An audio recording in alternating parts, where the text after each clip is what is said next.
सुप्रभात बच्चों, प्यारे बच्चों। आज मैं वाक्य पढ़ाती हूँ। व्याकरण का भाग है ये। वाक्य प्रकरण में आप वाक्य के अंग और वाक्य के भेद पढ़ेंगे। सबसे पहले आइए वाक्य वाक्य की परिभाषा। वाक्य की परिभाषा पहले पदों का वैसा समूह जो पूर्ण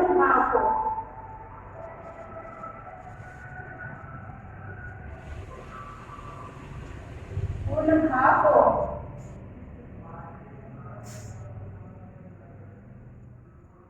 स्पष्ट करे,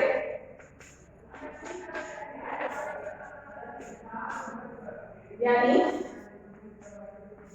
जिससे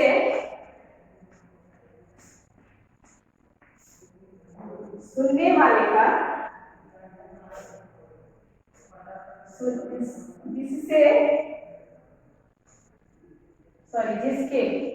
जिसके सुनने से कहने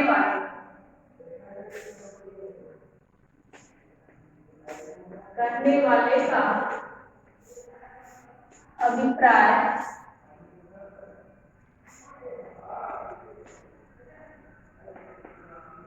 अभिप्राय समझ में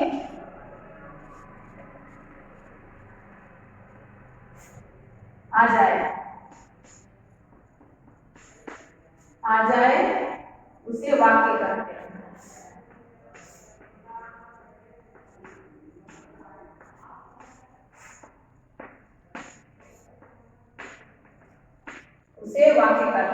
समझ रहे होंगे? पदों का वैसा समूह जो पूर्ण भाव को स्पष्ट करे, यानी जिसके सुनने से कहने वाले का अभिप्राय समझ में आ जाए, उसे वाक्य कहते हैं। अब आइए वाक्य के अंग। वाक्य के दो अंग हैं। वाक्य के अंग देखिए, वाक्य के दो अंग। पहला उद्देश्य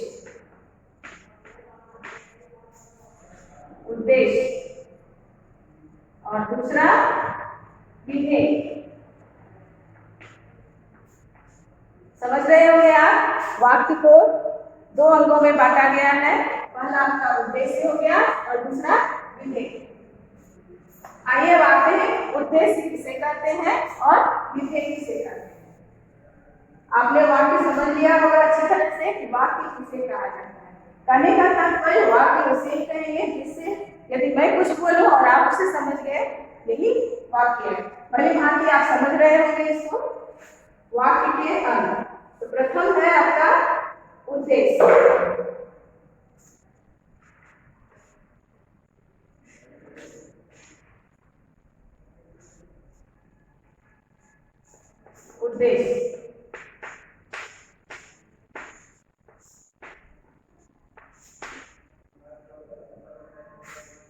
जिसके बारे में कहा जाए, जिसके बारे में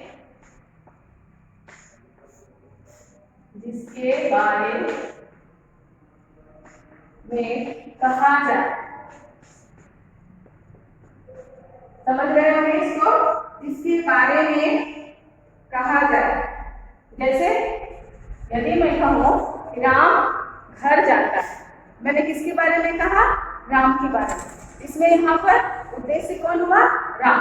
एक तरह से उद्देश्य में कर्ता प्रधान हुआ। जिसके बारे में कहा जाए उसे उद्देश्य कहते हैं। उसे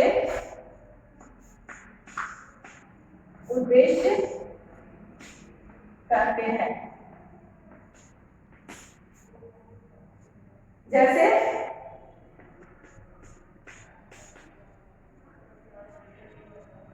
जैसे राम घर जाता है, इसमें उद्देश्य कौन हो गया? राम। क्योंकि राम के बारे में कहा जा रहा है, इसलिए उद्देश्य हो गया राम। एक तरह से आप इसे कर्ता भी कह सकते हैं। जिस वाक्य में कर्ता की प्रधानता रहती है उसे उद्देश्य कहा जाता है।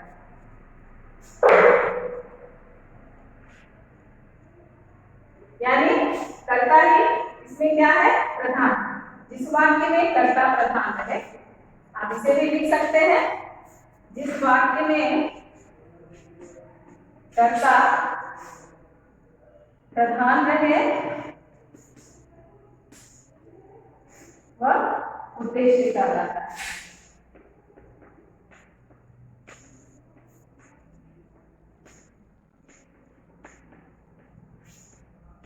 इसको समझ पा रहे होंगे आप अच्छी तरह से। अब आते हैं हम लोग वाक्य के दूसरे अंग विधेय पर। उद्देश्य समझ गए होंगे, विधेय।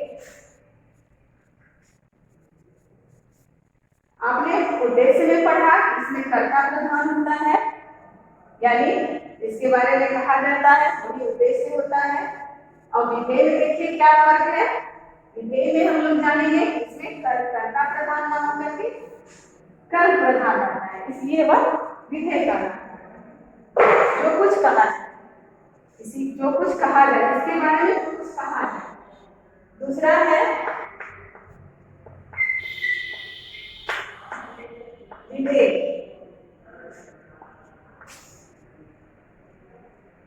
यानी कर्ता के बारे में, उद्देश्य के बारे में जो कुछ कहा जाए, अर्थात कर्ता के बारे में जो कुछ कहा जाए वही विधेय कहलाता है। उद्देश्य के बारे में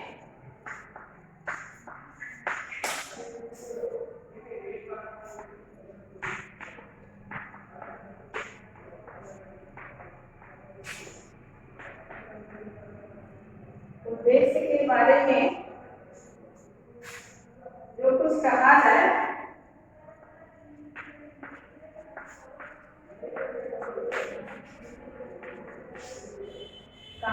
उसे विधेय कहते हैं। उसे विधेय कहते हैं।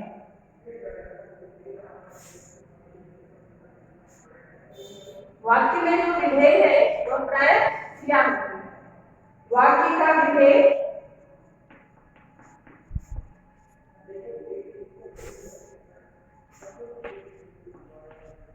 प्राय क्रिया होती है।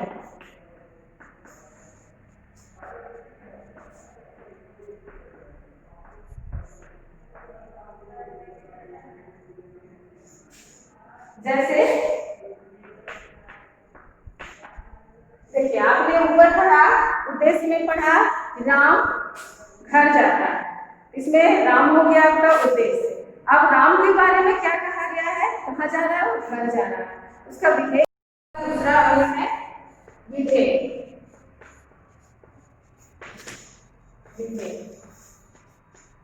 विधेय किसे कहेंगे, उद्देश्य के बारे में जो कुछ कहा जाए उसे ही विधेय कहते हैं। उद्देश्य अर्थात कर्ता, उद्देश्य के बारे में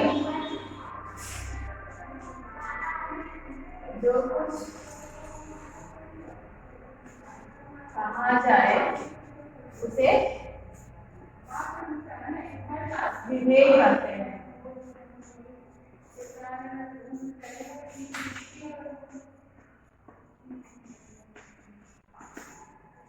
उद्देश्य के बारे में जो कुछ कहा जाए उसे विधेय कहते हैं। अर्थात इसमें क्या हो गया, उद्देश्य किसके बारे में, कर्ता, यानी कि कर्ता के बारे में जो कुछ कहा जाए उसे विधेय कहते हैं। और विधेय में क्या होता है, क्रिया का विस्तार होता है।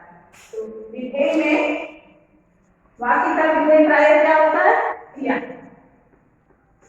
वाक्य का विधेय प्राय क्रिया होती है।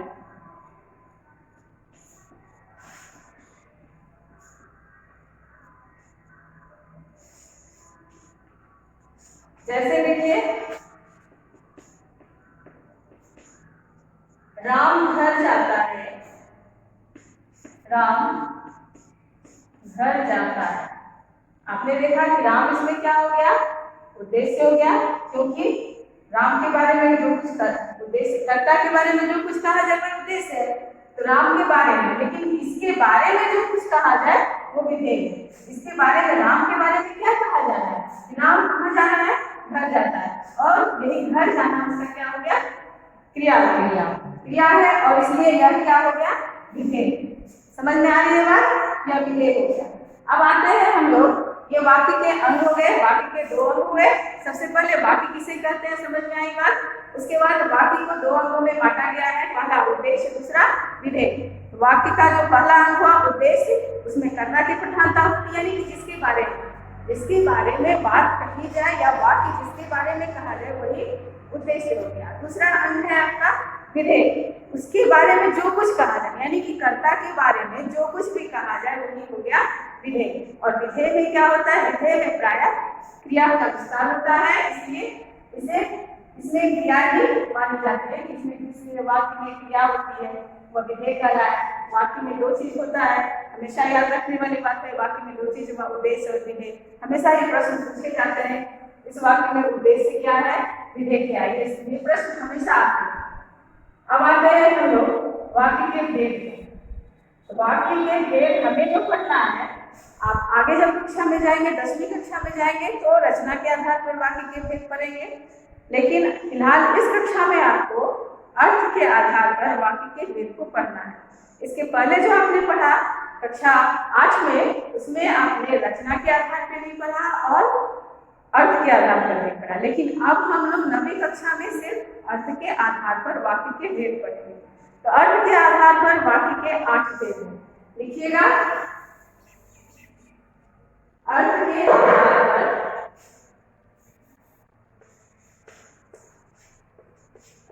के आधार पर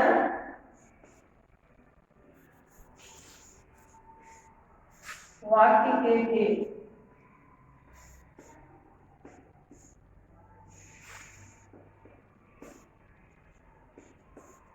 कितने भेद हैं अर्थ के आधार पर? 8। अर्थ के आधार पर 8 भेद हैं। पहला विधानवाचक,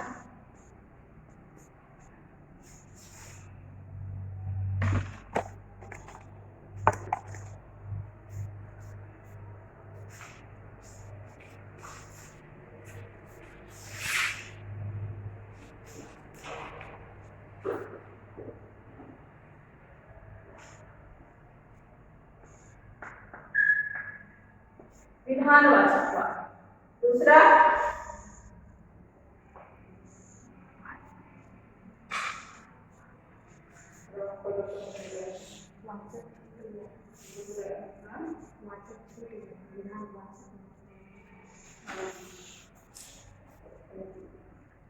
विधानवाचक वाक्य।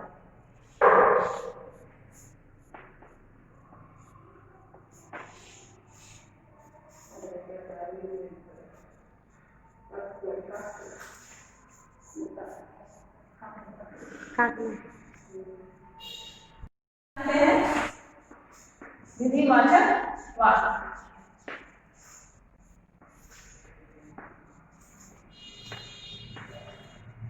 दूसरा है निषेधवाचक। निषेधवाचक वाक्य। तीसरा प्रश्नवाचक वाक्य।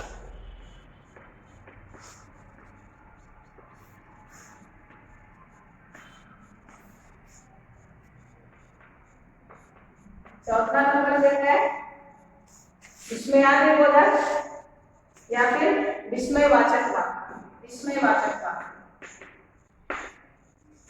विस्मयवाचक वाक्य। विस्मयवाचक वाक्य को विस्मयादि बोधक वाचक वाक्य भी बोलते हैं। पांचवा है आज्ञावाचक वाक्य।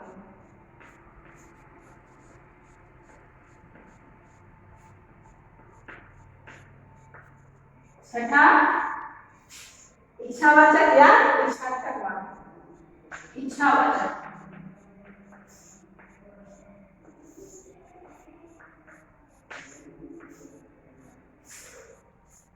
किया होगा आपने यहाँ तक 6 नंबर तक। 6 नंबर में आया है, आपका छठा में है इच्छावाचक, या इसे इच्छार्थक वाक्य भी कहते हैं। 7वां नंबर है संदेहवाचक या संदेहार्थक। संदेहवाचक,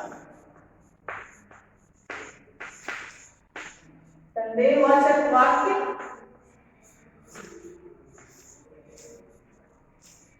इसे संदेहार्थक वाक्य भी बोलते हैं।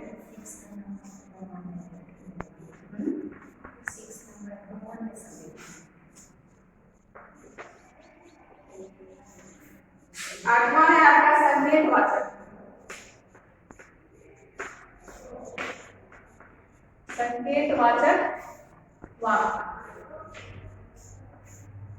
जैसा कि आपको पता है ये जो 8 भेद मैंने लिखवाए हैं वो 8 भेद बहुत ही साधारण तरीके से इसकी परिभाषा आप याद रख सकते हैं। अगली कक्षा में मैं आपको इसकी परिभाषा बता दूंगी। जैसा नाम है वैसी ही इसकी परिभाषा भी है। धन्यवाद।